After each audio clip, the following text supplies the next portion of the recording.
So rosés come from all over the world. They are made in a variety of different styles.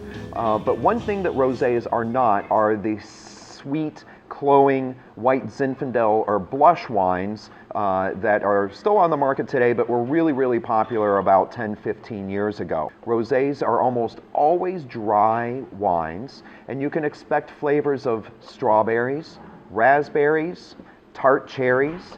Oftentimes rosés will have herb flavors like mint or basil or oregano.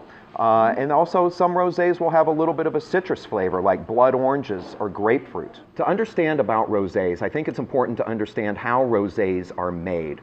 Rosés are always made from red grapes. They're made from things like Syrah or Grenache or Cabernet or Pinot Noir even. So when you make rosé, you're making them from red grapes. But when you squeeze a red grape, the juice runs clear. Rosés get their color from the skin of red grapes, just like red wines do.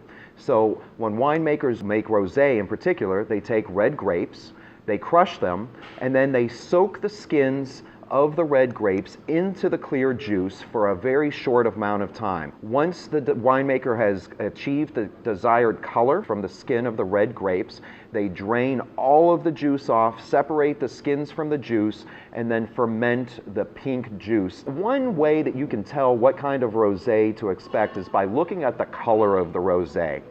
So rosés can be very, very pale in this beautiful salmon color, and they can be very, very dark and deep red color. The flavor profile can closely follow the color of the wine. So if you see that a wine is very pale, you can expect very light, tart, raspberry or strawberry flavors. If the rosé is really dark in color, you can expect darker cherry flavors, really ripe blackberry flavors, and you can expect the wines to be a little bit richer in body as well. This rosé from Chinon is made from Cabernet Franc and has a very, very dark berry cherry flavor to it. The next two rosé are among my very favorite in the store, and they happen to be very inexpensive.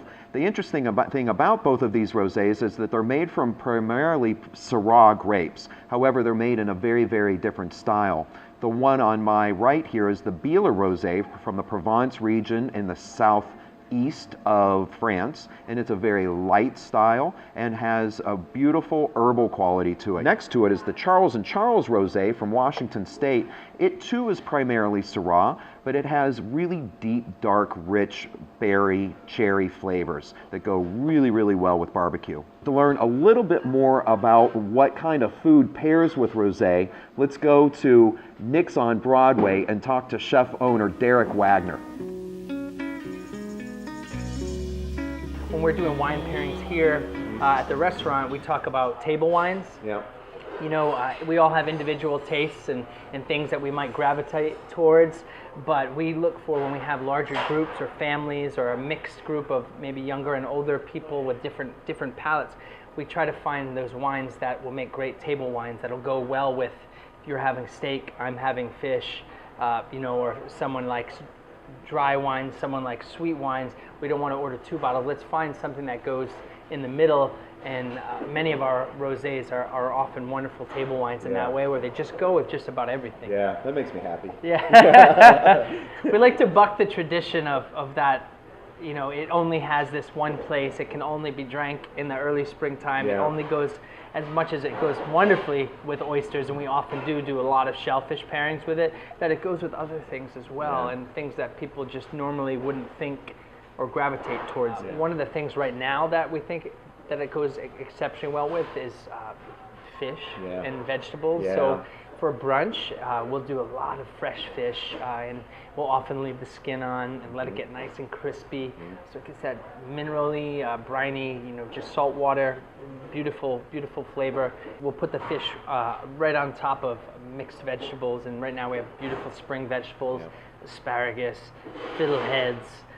We get local, Rhode Island mushrooms, which you get a little earthiness, you get a little crisp vegetal, you know, flavor going on with all the green veggies. Derek, thank you so much. This has been really fun chatting with you. You're welcome. Cheers. Cheers to you. Cheers to rosé. Yeah, rosé.